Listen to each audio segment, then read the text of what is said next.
have to be very, very careful about engaging in conversations with that storyline around softness and femininity, wanting to be led. I think there's so much information and just so many tropes out there about hyper femininity or hyper independence or submission and wanting to be led. And men are just literally taking little pieces of these different online conversations and using them as lures to try to attract or secure women. You have to be savvy enough to realize when you're being led down the yellow brick road, so to speak. First, they'll give you some runway. They'll give you enough time to get comfortable and talk and share your story. And while you do that, they're mining you for information and little ondits and nuggets that they can then package and put together in a way that will be appealing to you. And it's all just a gag as they shoot their proverbial shot to see if you're gonna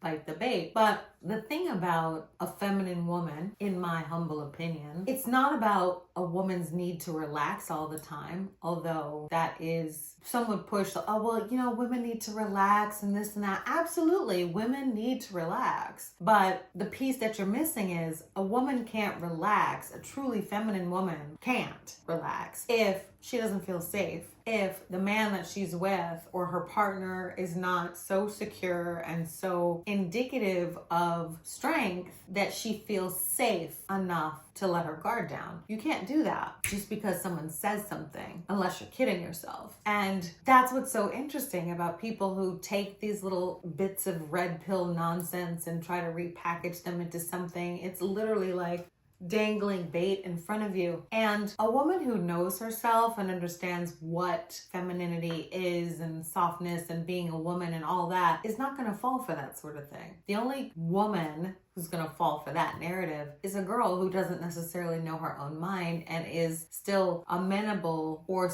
able to be manipulated. Because like recently when this happened to me, I just was like, does this person really think I'm stupid and I can't tell what he's doing? But the gag is, yes, he did. And I can't even get mad about it. You know, I'm not going to get mad at somebody shooting their shot, even though it's like, seems like Stevie Wonder could see you're not my type, but okay. And by the way, my type doesn't have anything to do with anything physical. This person in particular was not my type because he was too wishy-washy. I like for a man to be very decisive. I want you to be able to make decisions. I don't want you to have difficulty articulating what's on your mind, because from my perspective, if you have trouble articulating your thoughts, that means you're trying to either game the system or you're not smart enough to know what to say. Or there's some insecurity there that's preventing you from just opening your mouth and stating your truth. None of which is attractive to me. But it is very important to be aware that the information that you get on the internet is available to everybody. And unlike me, who's pushing narratives in the hopes that we can all live well, there's a lot of people out here who are grabbing these little bits of information and these narratives and repackaging them and slicing and dicing and putting these things together and using them as bait. So you need to be careful about that. And definitely as a woman, I personally don't think you should need a man to tell you about softness.